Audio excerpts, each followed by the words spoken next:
We have my friend and colleague, an incredible film writer, director, actor, producer, editor, not to mention a master trainer and yogi at Yeah. the Awakened Warrior Yoga and Hmm. a second degree black belt in karate. Yeah. The amazing Michael Baez. Uh, That's great to be here, man. uh, Thank you, thank you. Actor's a funny one, because that wasn't my intention. I started out wanting to be an actor as a kid, and then I decided, screw this. I want to be a director. That's where the true power is, and that's where I can really express myself creatively without any limitations. And then, we were on set of the movie, and that was the one role we forgot to cast. They were like, "Hey, you should do it." wow. I I was like, love seeing your cameo in there, and you killed it. It's funny. So A lot, a lot of that people. was not the original plan, I take No, it. no, that wasn't the plan. It's just one of those things that, when you're in an independent film, it's so chaotic and crazy, and you're literally wearing a million hats, and it was You like, have to be resourceful. yeah, it was like, oh, we didn't cast that role, and then we had a pool of actors who were in the fight scene, the extras. So we considered them. And then someone was like, "Ah, you should do it. You should do it." I was like, "Yeah, all right." I flirted with the idea of like doing a cameo, but I wasn't 100%. And my mind was so much on directing that I was like, I don't know if I want to do this. But then it's all right. I'll do it. Screw it. Why not? It's a short scene. And I remember being in the makeup chair, like feeling nervous, like, oh wow, like, oh man, like then it finally hit me when I was in the makeup chair. And I was like, oh wow, this is real. Like, I'm gonna do It's this. funny you said that nervous because that implies like butterflies in the stomach. And since we're talking about butterflies, I know this is one installment of a trilogy, Muertos, Yes, Butterfly yeah, in the right, that's Fire, and right. De La Cruz. Yeah, Yeah, yeah, you yeah. love that transition. I noticed in the Baez Entertainment logo, it has a Yes, butterfly in the fire. yes, Also, there's easy. a few times in the movie where Yoli's mother, Yeah, uh, calls her Ines, butterfly. Yeah, Ines, Inez, Ines refers to Yoli as butterfly. butterfly. Yeah, yeah, Can you explain the symbolism and the yeah. importance of butterflies in your vision? Yeah, yeah, thank you for catching that. So basically, it is a trilogy. And I actually wrote part three first. It was Wow. only gonna be its own movie. There was never an idea to make a trilogy or prequels or sequels. It was just like, this is the script that I wrote. And I wrote it in New York, in 1999 is when I finished writing. It took me 2 years. So from 97 to 99, I wrote this script. And Wow. then when I finished, it was like, okay, now what? I had no industry contacts. I had no connection to investors. I didn't know about, I didn't even wasn't even thinking about doing my own feature film, my own production company. So I put it aside. Did some short films, eventually do a feature film, did a bunch of other projects. And then, but that one was always on the back of my mind. I was like, oh man, this story right here, Butterfly in the Fire is what it's called, because Yoli's mom refers to her as Butterfly. That's her nickname for her, Mariposa. And I was like, man, what am I gonna do? So then, sure enough, in 2019, I said, let me write a prequel to that one, and I'll scale it down, and it'll be Wow. a story that will tell the origin of this character that's going to be in Butterfly, with Yoli. And that was Muertos, which is now known as part two. But then the same thing happened. When I write, I just write. I don't filter myself. So I wrote another huge story, and I was like, oh man, here I did it again. So it's all right. Let me give it one more shot. I'm gonna write a prequel to that one, and this time I'm gonna scale Wow. it down. This time I'm gonna try to keep it compact so that I can raise money to shoot that one, and then part two and part three are already written. So yeah, that's where we go. Where Yoli is Mariposa, she's the butterfly, and then Butterfly in the Fire is part three. But I wanted to plant the seeds, and you caught it, that butterfly and the fire, literally what we're seeing on the opening logo is I is love it. actually is actually part three. That's the name of the movie, for part three. So yeah, so there's all these little hidden little All the Easter eggs. symbolism, Yeah, you caught it, it's man. You caught a beautiful. bunch of them. You caught a And bunch of them. also another thing that's beautiful, the scenery and the angles were Yeah, yeah. breathtaking. Can you go into the depth of how you achieved that? I'm guessing Yes. some drones were involved for Yes, the yes. outdoor shots that were Yes. captivating, and Yes. I know that you rented a red cameras Yep. and Yep. that's Yep. very and I know those Yep. red cameras. They're are great. not cheap. Yeah, they're not Uh, cheap. They're not cheap. And we had two of them. We shot with two cameras. wow. We were very lucky because what we That's were top of the line yeah, equipment you're using, and it's yeah. very vivid. It just Yeah. It looks great. I'm very proud of the look. I'm very proud of the colors. I'm very proud of the work, like you said, as far as the angles and the drones. So we had a DP, a director of photography. His name is David Trejo. He actually lives in Mexico City, and I met him, and we hit it off. And it was crazy because we had interviewed a bunch of DPs. We had one that we chose, and then randomly he just drops out of the project. He had a conflict with one of the producers that we were working with at the time. They got into a whole argument, and he quit. And I'm like, great, now I don't have a DP, and we're starting to shoot in like a week and a half to 2 weeks. So then we had oh to my bring in God. another one. We had to bring in another one, but David was at the tail end of shooting a feature film that he was working on. So he literally was taking his call while he's shooting that feature for my feature next. He wraps that one. He comes to to meet me in the production office, and I think we had like a week and a half, I think, before we actually started shooting, which is crazy. Normally, I like to spend months, if not weeks, sitting with the DP, going over the shots, going over everything. We didn't have that luxury, but You had such a condensed schedule. man, we had a crazy schedule. So he came right out of one feature, maybe had a day rest, maybe, and then jumped right into meeting with me, and then going into the next one. So it was crazy. It was crazy, but he's amazing. He was really cool to work with. Very down, low key, chill. It was a good energy because the chaos of filming is nuts. But he was really chill. And the way What we would work was that we would, we discussed the overall idea of the shots and the vibe that we were going for. I told him I wanted a lot of handheld. I wanted to feel like we're there. We're in the streets of Mexico. We're in the cage with Yoli. I wanted to feel that. I wanted to be with right. him, You feel like you're a part of it. Yes. I wanted to That be very, very feel like you're part of the family. You're there in the kitchen with them. You're there in the ring and with her. the intensity, speaking of the ring, like Yeah, the yeah, realism of the action sequences yeah, were yeah, incredible. What was the yeah, most difficult part of achieving that? Like, I'm guessing you're having to deal with the fatigue, even as athletic as these yeah, actors are. I'm yeah. sure it's got to get tiring after a while. It Multiple does. takes. No, it does. And we were very fortunate that on the day of the big fight scene, we actually had three cameras. So we were able to cover the fight from many angles, which therefore they didn't have to do so many takes because we were able to get the different angles. And then we did it in pieces. So let's say the whole fight, consisted of, let's just say hypothetically, 100 moves, let's say. Well, we shot the Wow. first 20, make sure we got it, did a couple times, then we moved on to the next 20, got those, moved on. Like so we broke that fight up, but since we had three angles, we were really able to maximize our time. So no, the actors were never fatigued, believe it or not, during that fight scene, they were never fatigued because we were able to move rather quickly. And of course we give them breaks because every time we change the lens or we go for a different angle, or me and the camera team will have a meeting and discuss, okay, now what's next? They're getting a chance to rest, they're getting a chance to have water. And there's a lot of downtime when you're shooting a film, even on the independent film where we're shooting for a very short period of time. There's downtime where the actors can go and take a little break and relax a little bit before we need to bring them back in. So, but for the most part, they're athletes. The girl who Yoli fights is a professional fighter. Her name is Carla. She's an amazing person, a Wow. incredible fighter. So she's used to that level. And then I was Sophie, about to say some of these moves look too good. Like oh I, no, I they were think, real. Yeah, they were real. They were real. and these are real professionals. These are Did, professionals. did Huh? Yoli, the actress that Yeah. played Yoli, she studied it before it for Yes, like a couple yes. of years. Yes. She trained for 3 years in MMA with the father of the UFC champion. She was training 6 days a week. She was training 6 hours a day. So she would do 3 hour sessions in the morning, 3 hour sessions in the evening, and she did that for 3 years. As I was trying to raise money, go to location scouting, holding auditions, interviewing crew. Like while I was doing that leg work, which took me a long time because I went to four different cities trying to find the right city to shoot in. Between LA, I would fly to Mexico and then spend Wow. spend weeks, spend months living there trying to hold it was a lot of work. It was a lot of Can imagine. preparation leading up to it. So even though, like, like we only had a very short window of what we call prep time.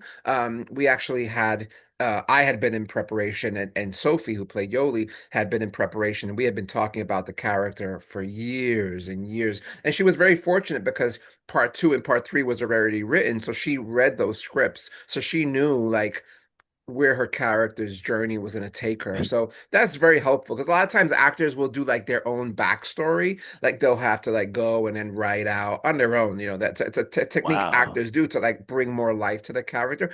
Oh, Whether they collaborate with the director or not, sometimes they just completely do it on their own for their own homework. But Sophie actually had three scripts showing her the blueprint of her character's life the from trajectory. yeah. So And she was and she very did all of her own she fight did it all, scenes. man. She did it all. It's all No, her. no doubles. No doubles. That was her 100%. All the training. Actually, a lot of the training sequences were probably more exhausting than the actual fight scene because the training montages, as you see, she's doing push-ups, she's doing this, she's doing I that. Yeah. know. He's holding her up, and she's Yeah, doing the sit flips. ups. And Yeah, and a lot of that was her idea. She was like, "Oh, that's there's all this." her. That's all her. That's all No her. doubles. Like No. wow. And even some of the training techniques I wasn't familiar with. So I was like, "Hey, what'll be cool here?" And she was like, "Oh, well, we did this when I was training." And that whole thing of when she's flipping over the guy back and forth, that was Right. actually something that she actually did. And she proposed that idea, and I was like, "That's a great idea. I really love that. Let's do it." So then we added that in there as well. So yeah, she's I'll tell you, man, she's the real deal. She did a great job. We're And very that's proud so of her. cool about you as a director. Like a lot of times they're stuck on their Hmm. blueprint, but you're open to ideas if it Yeah. fits. Yeah. If it fits. Yeah, for sure. I always leave room for actors. I'm always like, hey guys, look, I'm open for ideas. I'm open for suggestions. But if I say no, please respect that, and if it's a great idea and if it fits organically with the character, then let's do it, because sometimes, people get excited. I get it, it's like they get excited, they get an idea for a line or a scene or something like that. I'm like, look, I get the enthusiasm, I appreciate it. It just doesn't fit with what we're at right now, and we don't have the time, to go and create another scene, or the line has to be said this way because of something that's going to happen at the end, that we're going to pay off, and if we change it, it won't make sense. So I'm always the fortunate thing about being the writer director is that I know the story inside and out. I know these characters' lives inside and out. So any changes, I can listen to them and filter them, and if they make sense, great. If not, then we don't do it. Yeah. So I like to That be, makes sense. I like to work with the actors to give them And room to give.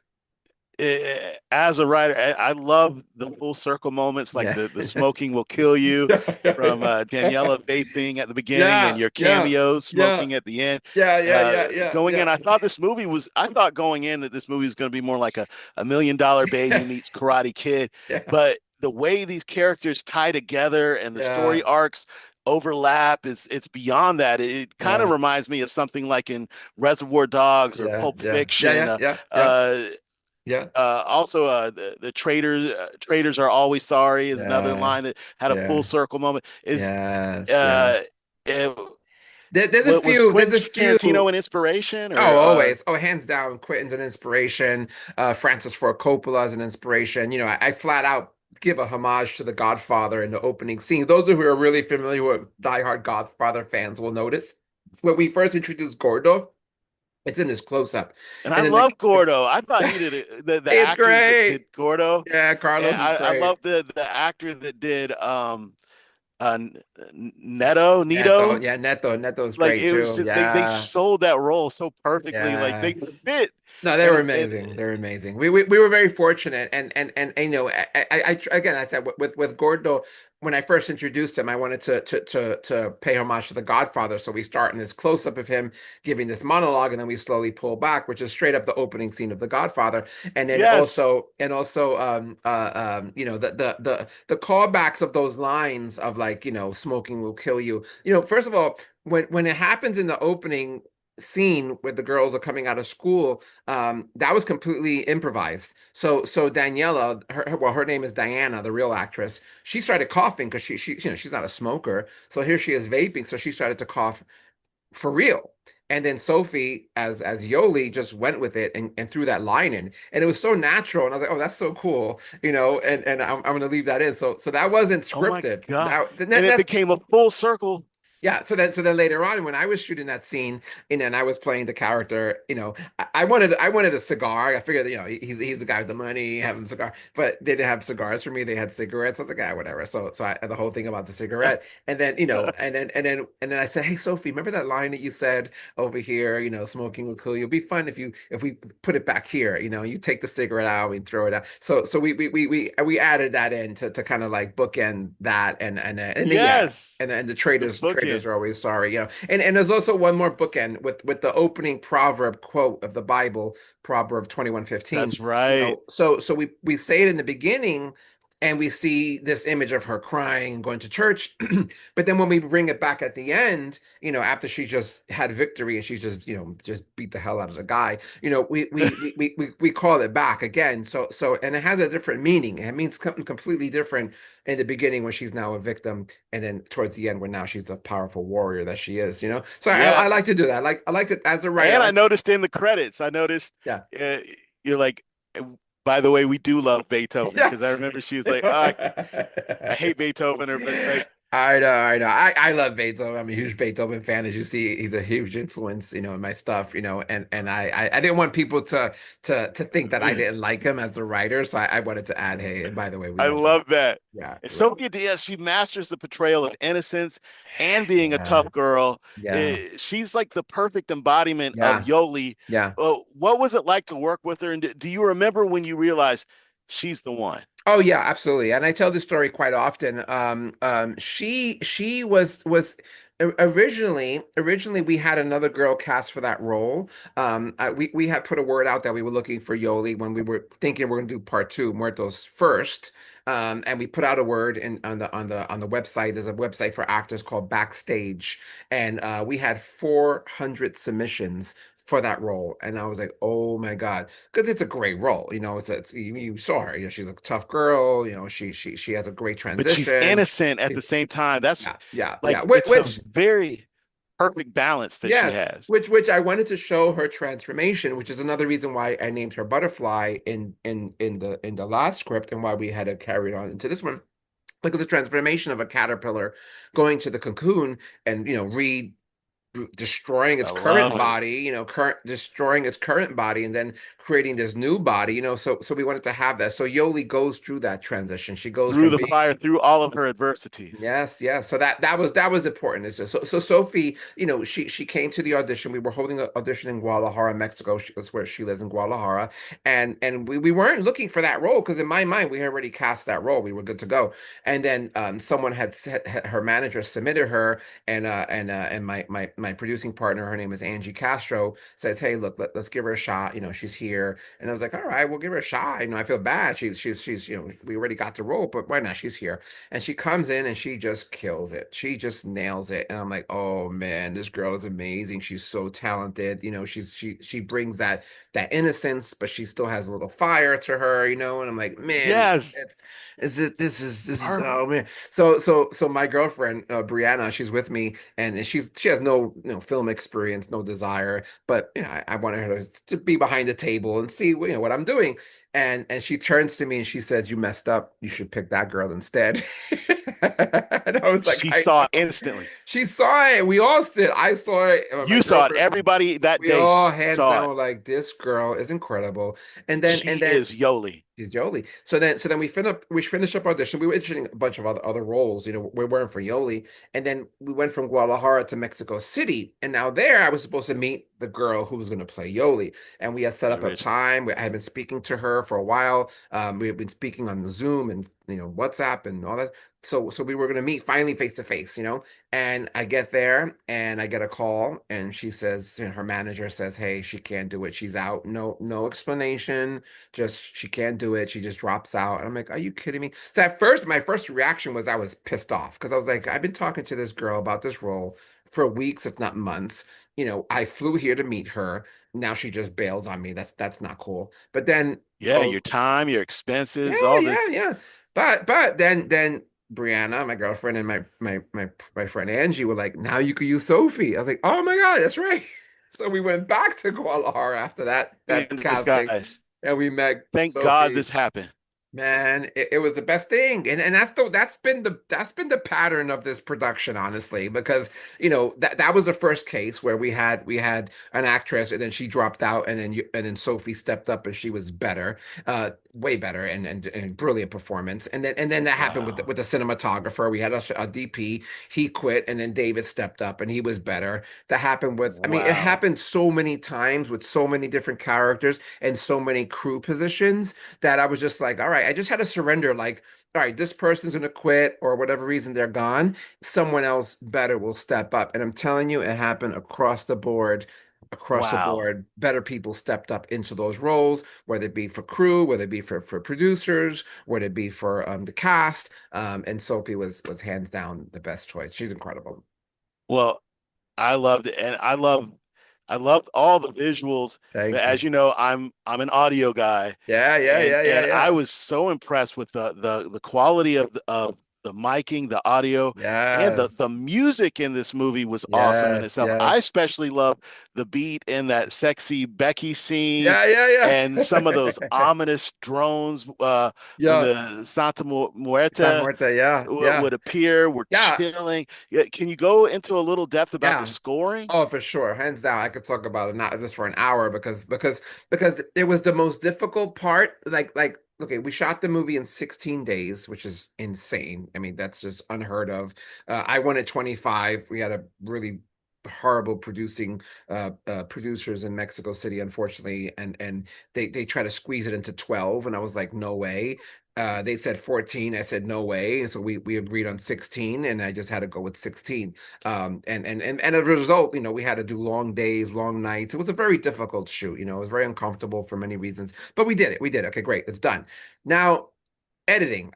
Fortunately, I know how to edit, so I edit the movie on my own. I spent 2 months editing. Wow. So that was, and that takes a lot of. It's a different level of mental fortitude. A lot of it's different because it's just me in front of the computer for hours upon hours upon hours. And since it's me, I don't give myself breaks. I work from sunrise to God, sunset and it's beyond. draining. I work closer around the clock. It's nuts, but that's how committed Oh, I was, and I was so excited. It was like I'm finally getting to see the vision come to life. So I was running on pure enthusiasm and passion, and I was working. And my last edit session, I almost did a 24-hour shift. Almost, I think I was 3 hours short of doing a full. I went from like I think you 7 worked for a.m. an entire 24 hours Yeah, almost. just to finish it because I was like so close, and I was like, "Oh, man, I'm so close." All right, let me just do this scene, and then I'll go to sleep. And I just kept going and going and going and going and going, Oh and my I God. did almost 24 hours. So You so marathoned it. Oh man, for sure. So that was 2 months of January and February of just editing. But then we spent months and months trying to find the right audio guy, to find someone who knew how to mix a movie, who could just do the sound design and the mixing. We couldn't find anybody who had that one could work within our budget because we were low budget, and two who could work within our schedule because people were quoting me, oh, 3 months, 4 months. I was like, I don't got that time. Like, I need to get this movie out into the world. I don't have 3 or 4 months. So it took me a long time to find the right guy. Unfortunately, we were able to find an amazing guy. His name is Carlos Bueno. He's right here in LA. And the crazy thing was is that even though I'm in LA, he's in LA. I found about him through Costa Rica. So I was in Costa Rica at a film convention, and this woman named Maria introduced me to this other woman in San Francisco. Her name is Barbara, and then Barbara introduced me to this guy named Rene, who's in Tijuana, Mexico, and then his son happens to be Carlos, who's right here in LA. So we went like all around the world, and he lives like maybe an hour from me. But Carlos was a Wow. genius. Carlos was a genius. He worked just like me. He put in the hours around the clock because we had gotten the word that we were going to be in the Regal Theater in downtown LA. It's a really beautiful theater. Oh, We got invited by the festival director. He called me, which they never do. Usually they send you an email. He personally called me and said, "Hey, do you want to have your premiere here?" And I was like, "Oh my God, it's amazing. Beautiful theater." So I called Carlos. I was like, "Carlos, we got an opportunity to play at the Regal," and he lives right there. He knew exactly where I was talking about. I said, "But we got 3 weeks." he was like, "What?" Because he thought he I think we agreed like it would take 2 months, maybe 3 months to do it. I said, Right. Carlos, we got 3 weeks. He busted his behind. He worked around the clock and he Just delivered like it. you. He delivered just like me. He delivered it. Marathon. He delivered it in 3 weeks. The first one. And then the cool thing was, and this is something that was so beneficial. And he brought this up to me, and I didn't even think about this.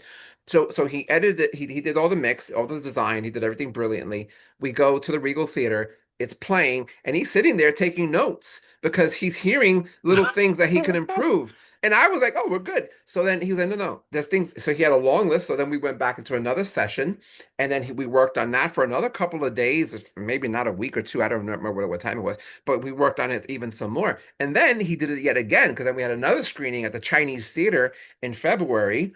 And he heard it again on the Chinese Theater, amazing. And he made some notes. So it was cool because he's actually not, instead of hearing it at his home studio, which was how we were doing it, and me on my headphones, he actually was able to hear it in surround sound in like a mega crazy expensive beautiful movie theater Wow. how it would really sound, to an audience if they saw it in the theaters, and then he would go back and tweak it. So that was Carlos, and he Oh, man. he's a metal amazing. I truly love him and I highly recommend him to anybody. But then Omar Cruz Cabrera is the one who did the score. And now Omar, I also had met in Costa Rica. He's Puerto Rican, but we were both at this film convention and we met there. We hit it off. And the moment I heard his music, I was like, this guy's my guy. I mean, his music is so, I mean, you heard it. It's Loved it. everything, man. It's really emotional. It's powerful. He's classically trained. He's amazing. He's So he incredibly probably talented. loves Beethoven. He does. I'm sure he does Beethoven. Yeah, yeah, yeah, yeah. We all do. We all do. So Carlos came. I mean, I'm sorry. Omar came on, and he had been working on it, loosely for a while. But then finally, when we had the goal to screen it at the Regal Theater for the film festival, he went into full speed and just nailed it. And I actually flew to Puerto Rico.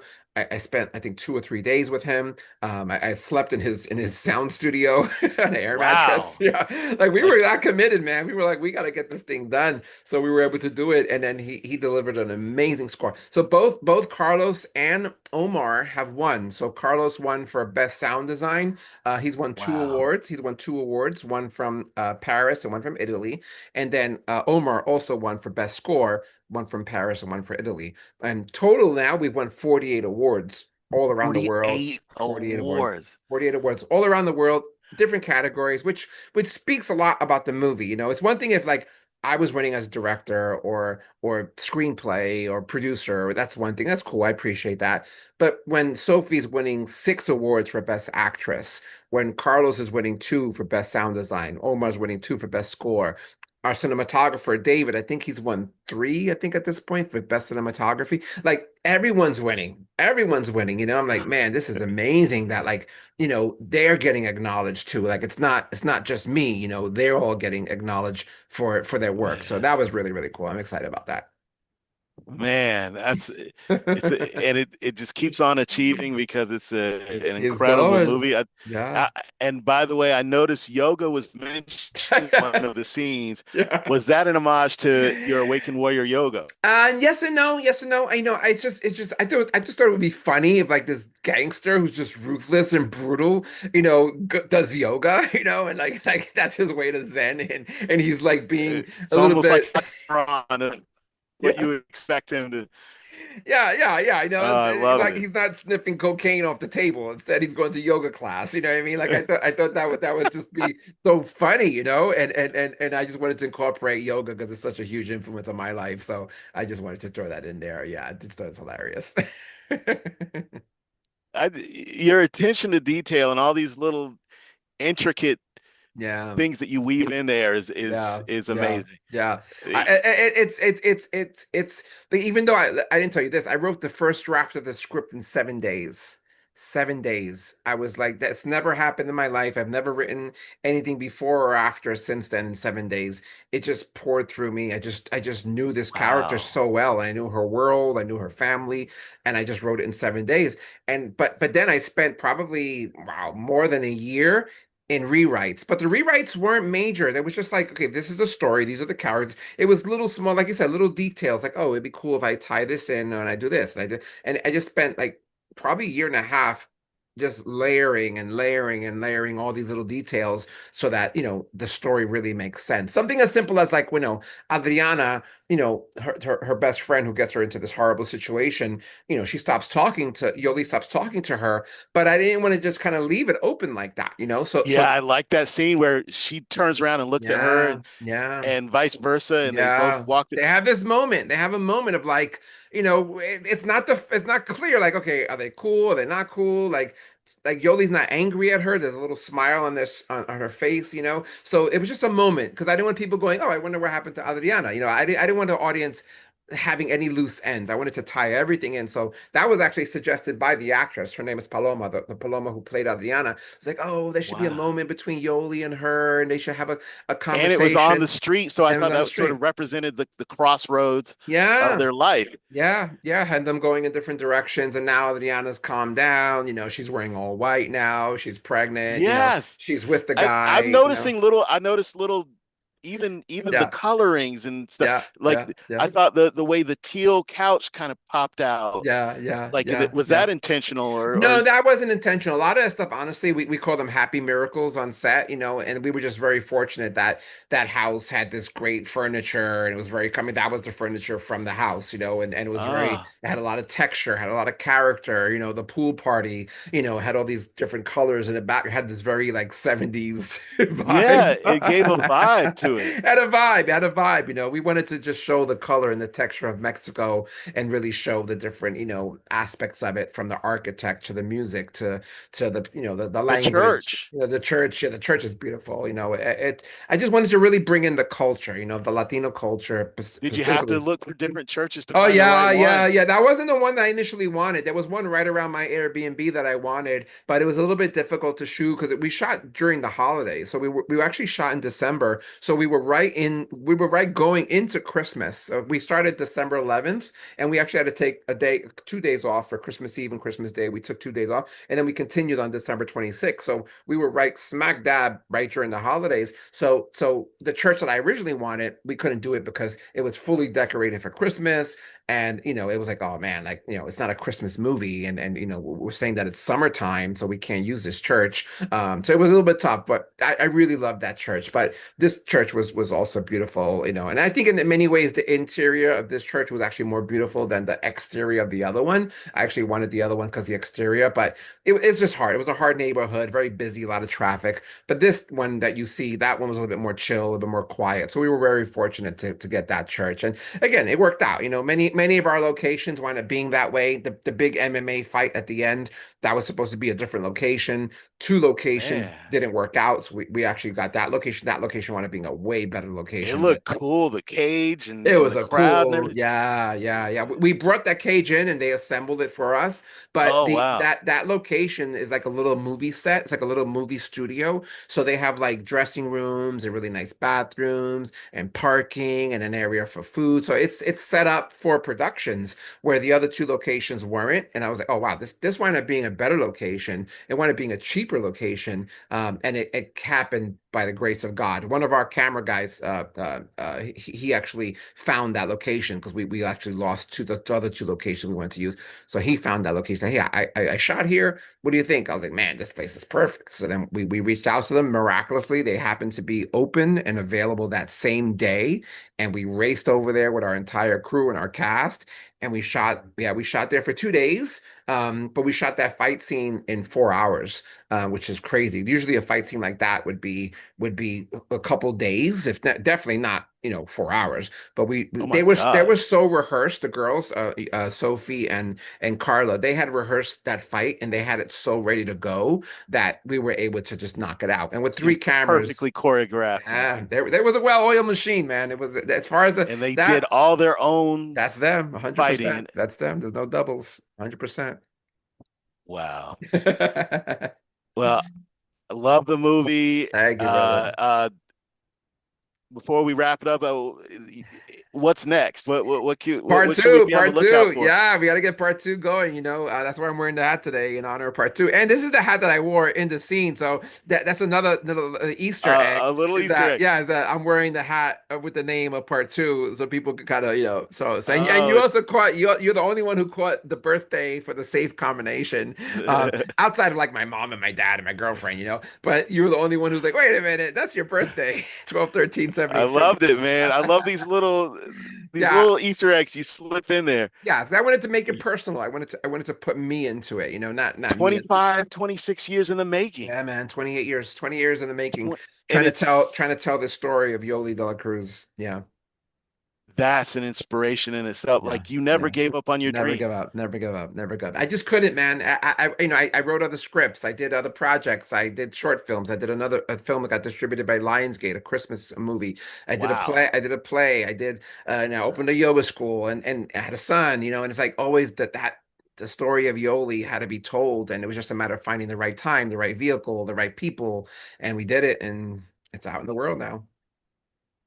Wow. Uh, it, it, Anybody you want to give a shout out to before we No, my wrap up? cast, my crew, my producers, without them, my executive producers specifically, without them, we wouldn't have made the movie. They believed in me. They invested in me. They took a shot. They took a risk. My distributor, Buffalo 8, Amazon, Fandango, Verizon, all the platforms that are streaming us. I'm so grateful. It's been really well received. We've joined forces with an organization called rain.org, and they help people who've been through sexual assault. It's a big topic, obviously. It's a Wow. common, it's more common than we know. And we're working with them. So the new version of the movie that's going to be swapped out very soon is going to have the phone number for people to call if they've been in that situation, they need help. So we're very Wow. proud to be working with them. Yeah, We're going to start that's doing, beautiful. yeah, we're going to start doing self-defense workshops for women. That's going to be a regular thing. So we're organizing our first one next weekend. So yeah, so we're just taking this momentum and just running with it 100%, not only to make part two, but also to use it to help to give back and to make a difference I in the love world. that. It sends such a positive message or Absolutely. multiple messages. That's Absolutely. Yeah. Yeah. Cool, Oh, it's brother. been great catching up with you, Michael. Same, man. Thank you for taking the time. Thank you for watching. I appreciate you, man. You got it, brother. Talk to you Uh, soon. all right. Peace, brother. Thank you. De La Cruz, now streaming on Amazon Prime and Fandango at Home. Visit delacruzthemovie.com.